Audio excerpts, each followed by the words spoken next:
Mark 1. Conversations at the speed of sound.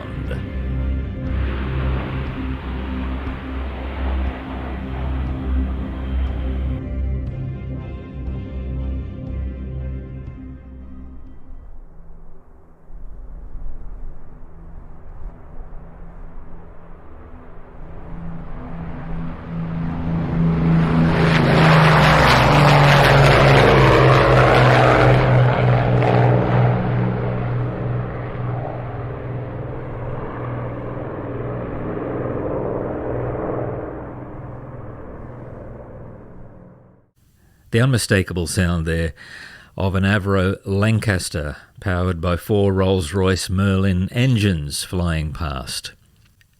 Hello and welcome to this episode of Mac 1, the podcast of the Queensland Air Museum Caloundra. My name is Garry Hills. I am a QAM volunteer, and in this episode we are considering the 80th anniversary of the Dambusters raid, 16th of May 1943, and as this episode is going live, it is May of 2023. RAF Bomber Command 617 Squadron attacking the dams of the Ruhr Valley in Germany. Now, in this episode, just as a snapshot into that story, we're going to hear the words of one of the Australian air crew on one of those Lancasters in 617 Squadron, P-Popsie. In the first wave of 3 bombers that attacked the Myrna Dam, G for George, M for Mother, the third one was P-Popsie, piloted by Australian Mickey Martin, and of the crew of 7 on P-Popsie, 5 were Australians, including the tail gunner, Tom or Tammy Simpson, from Hobart, Tasmania. We're going to meet Tom Simpson as best we can through the recollections of his daughter. So there's going to be a combination of voices here. One is the voice of Helen Pitt, Helen Simpson, Tom Simpson's daughter. Another is the voice of Tom Simpson himself through the words that he wrote and published in his book, Lower Than Low, about his experiences during the war. And I will voice those words. So I've taken those autobiographical recollections from the man himself, and you'll hear them spoken in this episode. And also there'll just be a little bit of background that I will provide for those of you who don't know very much about what happened on that night in May of 1943. Helen Pitt recently visited the Queensland Air Museum and got talking to one of our volunteers, Nick Woods, and it emerged that she was interested in the 617 Squadron display that we have there in Hangar 1 because her dad had flown in P-Popsie. And so I got in touch with Helen and I said, look, we would really like to meet this man, your dad. Just give us a bit of a snapshot into Tom Simpson, the man himself. So Helen joined me on the phone from her home in Hobart, and she described some of her recollections of her dad. So, on the morning of the 17th of May 1943, Britons awoke to this news on the BBC. This is London. The Air Ministry has just issued the following communique. In the early hours of this morning, a force of Lancasters of Bomber Command, led by Wing Commander G.E. Gibson, DSO, DFC, attacked with mines the dams of the Myrna and Sorba reservoirs. These control 2/3 of the water storage capacity of the Ruhr Basin. Reconnaissance later established that the Myrna Dam had been breached over a length of 100 yards and that the power station below had been swept away by the resulting floods. The Ada Dam, which operates several power stations, was also attacked and reported as breached. Photographs show the river below the dam in full flood. The attacks were pressed home from a very low level with great determination and coolness in the face of fierce resistance. 8 of the Lancasters are missing.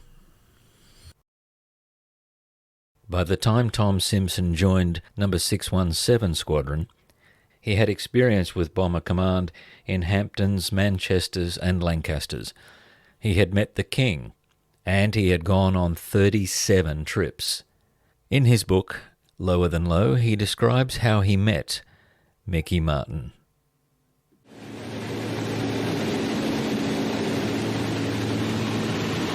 At Wigsley, we were picked up in an old truck and dumped at the sergeant's mess.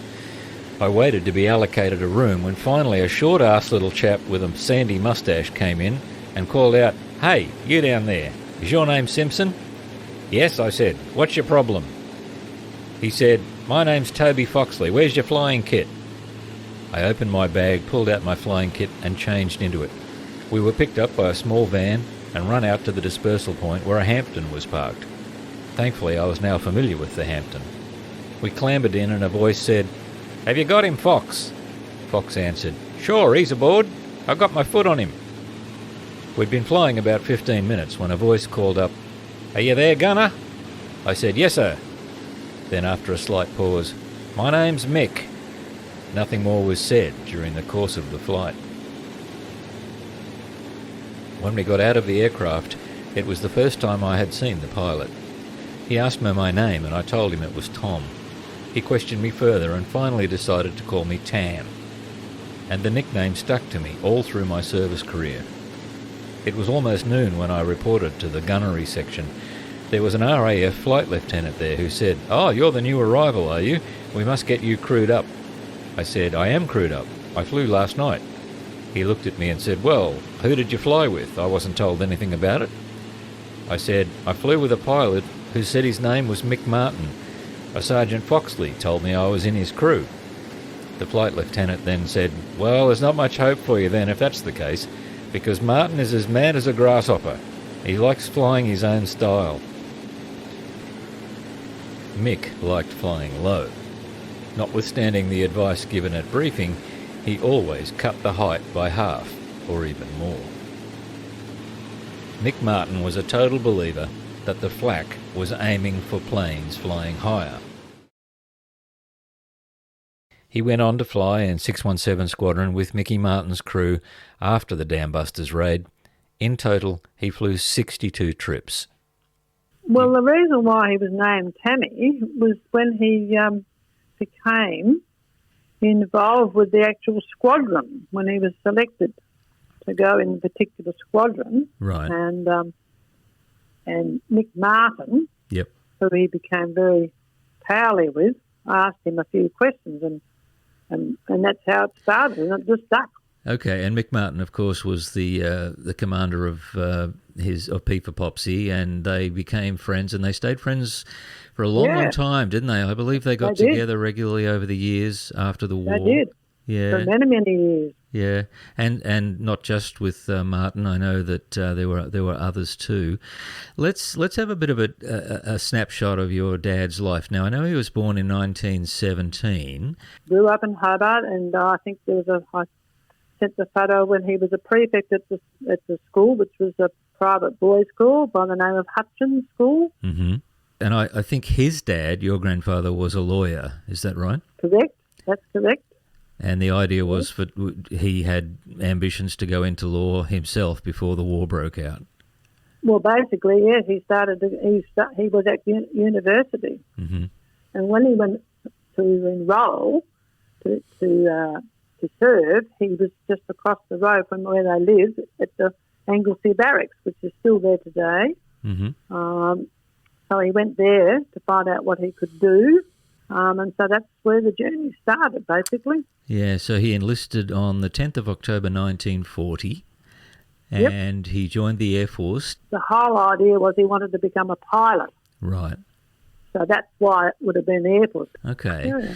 So he joins the Air Force in October 1940 and immediately begins training with the Empire Air Training Scheme, which obviously was the training school for all air crew in Australia, in Canada, Rhodesia, New Zealand.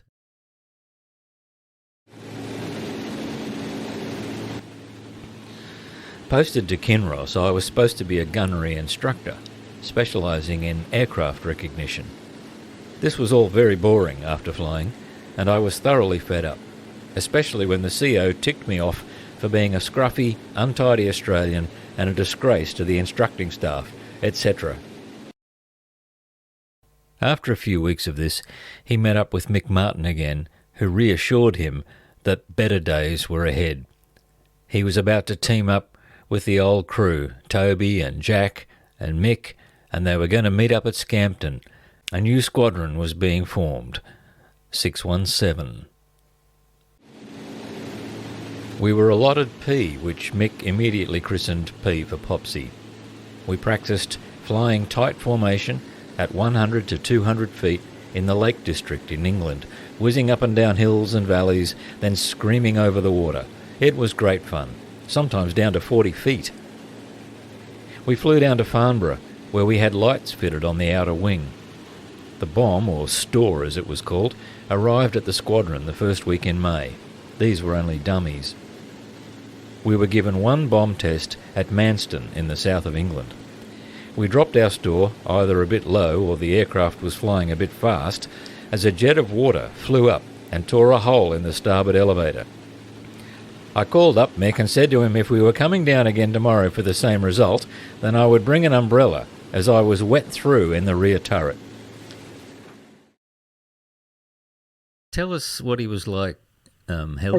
What kind of a bloke was he? As a dad.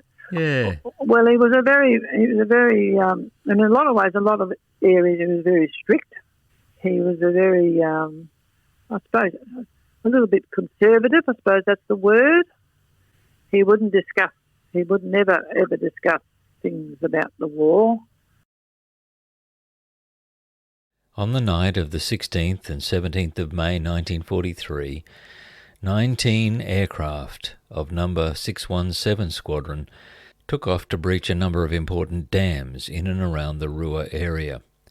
There were three primary targets, the Myrna, the Ada and the Sorpy dams. The squadron trained for 6 weeks, paying particular attention to map reading and accurate low-level bombing. The attack was divided into 3 waves. The first wave of 9 aircraft, subdivided into 3 sections of 3 aircraft each, took off at 10-minute intervals, in perfectly clear weather and with a full moon to assist them. They were detailed for the Myrna and the Ada dams, in that order of priority. The second wave, consisting of 5 aircraft, took off to attack the Sorpy Dam. The third wave, consisting of the remaining 5 aircraft, formed an air bomb reserve and took off 3 hours later, each detailed for one of the alternative targets. Formation 1 arrived over the Myrna Lake, and Gibson's aircraft G for George made the first run, followed by Hopgood in M for Mother. Hopgood's aircraft was hit by flak as it made its low-level run and was caught in the blast of its own bomb, crashing shortly afterwards when a wing disintegrated. 3 crew members successfully abandoned the aircraft, but only 2 of them survived. Subsequently, Gibson flew his aircraft across the dam to draw the flak away from Martin's run. Mick Martin, P-Popsie, bombed third. His aircraft was damaged, but made a successful attack. Next, Young in A for Apple made a successful run, and after him Maltby in J for Johnny, when finally the dam was breached. When the German gunners saw the lights from the Lancasters on the water, they let fly with ack-ack in earnest. When the Winko's store dropped, it exploded near the retaining wall off the dam. Then it was Hoppy's turn. He was badly hit just before he dropped his store, and in a ball of exploding fire it was difficult to see whether the store had left the aircraft and exploded on the other side of the dam, or whether it had blown up with the aircraft. Hoppy's aircraft was a ball of flames as it disappeared over the dam. Then it was our turn. Flak was coming very heavily from the right-hand tower. Toby opened up towards the dam-face towers as the Winko banked steeply over the right-hand tower and Tracer was streaming towards him. He appeared to be trying to draw the flak towards him as we were coming in on our run. Our store dropped away correctly, and we didn't have much time other than to blaze away with our guns as Mick passed over the top with a foot or two to spare. We were all sitting ducks if the jerry gunners had been on the ball and steadier with their aim. As we passed over the dam wall there was an awful thud. We'd been hit somewhere, and as we turned to port, Toby and I sprayed the flak towers with our guns. As soon as we were clear, the Winko called Mick to do a few sweeps over the port side of the dam face to draw off a bit of the intense flak. The jerry gunners didn't have it all their own way as Toby and I worked our Brownings overtime on each sweep as Mick flew over. Next in was Dingy Young, but the dam still stood. After the next store was dropped, a terrific wall of water, and the whole face of the dam between the towers burst outwards, and an awe-inspiring sight of a wall of water racing through the collapsing dam. Mick turned for base, flying even lower on the return journey. An uneventful return. The next day I discovered I only had a couple of feet of ammunition left in my guns. The most important consequence of this operation is that the RAAF industries would be deprived of a great deal of their industrial water for the coming summer. The immediate result of the floods from the two dams breached was to cause devastation and disruption throughout the valley of the RAAF and serious flooding below the Ada Dam at Castle and other places down the Weser Valley.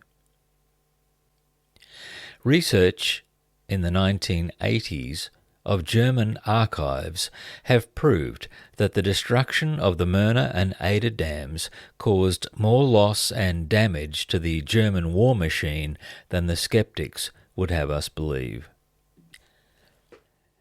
Did he ever talk much about those days? No, not really. When he came home, no. He did do he wouldn't discuss things because I think there's obviously a lot of memories for him that were obviously very sad memories because a lot of the members were shot, killed. Yes. So those sorts of things he wouldn't discuss it. But there was one occasion when they did an interview with him through the ABC. They came to the house and did that, and that was very difficult. But he got through it okay. When he came back from service in the war, you were telling me that's when he married your mum? Yeah, 44. They were married in Hobart, were they? They were married in Hobart, yep. And your mum, is she from Hobart also? She was a Hobart, yeah. And is she still with us, Helen? No, she's passed. Okay. She was in her just close to 100 when she passed. Is that right? Yeah. Yeah. Okay. Dad was a bit younger. Mm-hmm. Yeah, he passed in 1998, I think. Yeah. He was a bit younger. And they had 4 children. So you're I'm number 3. You're number 3, and do you have brothers or sisters? I have an older sister, and then I have an older brother, and then there's me, and then there's Fraser. And your dad went back into, or he pursued a career in law after the war. Yes. And he was also very, very involved with. He was also very involved with a lot of charity, non-profit organisations like Legacy. He became president of Hobart Legacy. Mm-hmm. He was also involved with the War Widow Guild, and he was also involved with the Air Force Association. So he did a lot, and he was also on the board of a local private hospital by the name of St John's Hospital. He was on the board of that. Plus his legal work. His hobbies, he started to get involved with woodwork. Oh, yeah. So that was one of his hobbies. And we used to do a lot of camping. We used to do a lot of adventures like camping away and going on caravan trips as a family when we were younger. And I still got one of his lampshades that he made. But that was one of his hobbies. He used to enjoy doing that. But he used to do a lot of bushwalking, actually, him and his mates. The other interesting thing I must mention to you too, Gary, is there's a chap by the name of Jack Lego.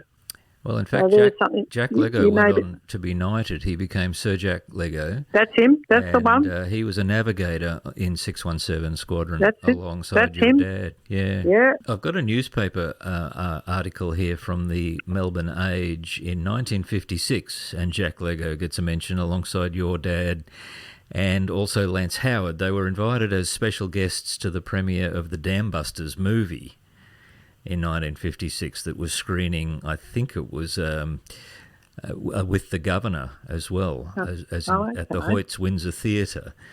And it just strikes me that you say that he kept in contact with some of these compatriots of his over the years. Yeah, he did.